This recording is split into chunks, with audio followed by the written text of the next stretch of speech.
Hello, all the audience. How are you? I hope that you are good. So, some of my audience are all my students ask me about trade.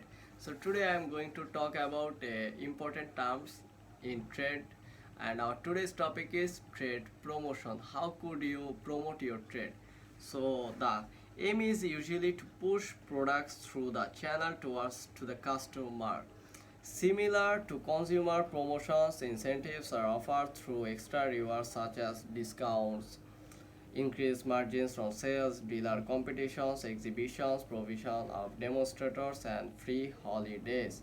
The objectives of retail distribution promotions are to achieve distribution of a new brand, to move excess stocks onto retailer shelves to achieve required display levels of products, to encourage greater overall stock holding of a product, to encourage support of our overall promotion strategy.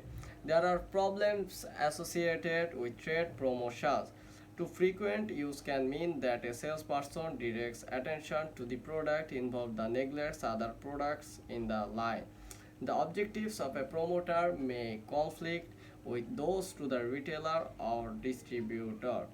So, consequently, long term measures to promote sales are not feasible, and manufacturers would be better advised to look to product improvement.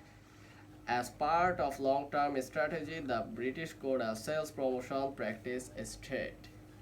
So, although business gifts are not strictly sales promotion, they are relevant here. The business gift sector is characterized by seasonal demand, and it is estimated that 80%, can you believe it, 80% of this business is conducted in the last 2 months of every year.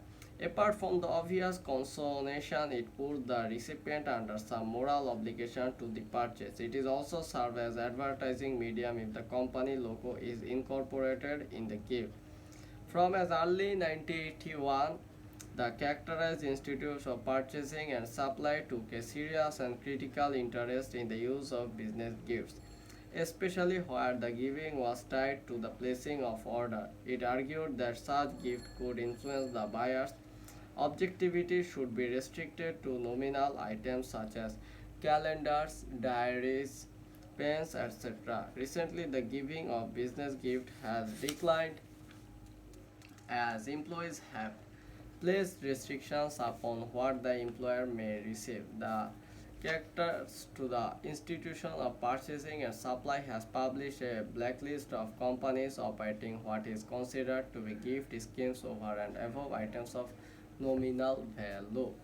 So now I am going to talk about personal motivation. I know that, and you also know that motivation is really good part for our human life, and also we can see some of the influencers whose are motivated us in internet or any social site.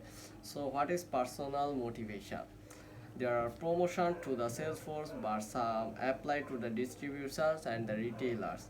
The most widely used sales force promotion is the sales incentives schemes. Rewards are offered to participants on the equal basis, which are over and above normal sales composition.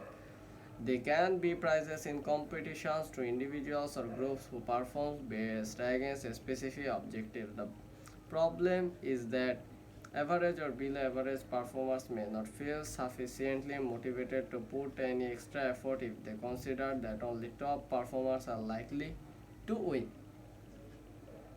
When establishing a sales for incentive schemes, one must consider objectives, timing, scoring methods, and price rewards. Typical objectives of such schemes include: number one, introduction of a new product line. Number two, movement of slow selling items. Number three, to obtain wide territory coverage. Number four, development of new prospects. Number five, to obtain display. Number six, development of new sales skills.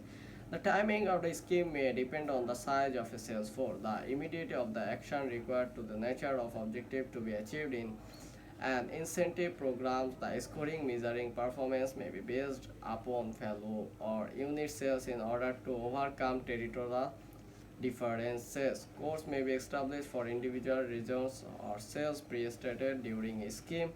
Additional bonus points may be awarded for the attention or specific short-term objectives such as increased sales or particular product increased sum.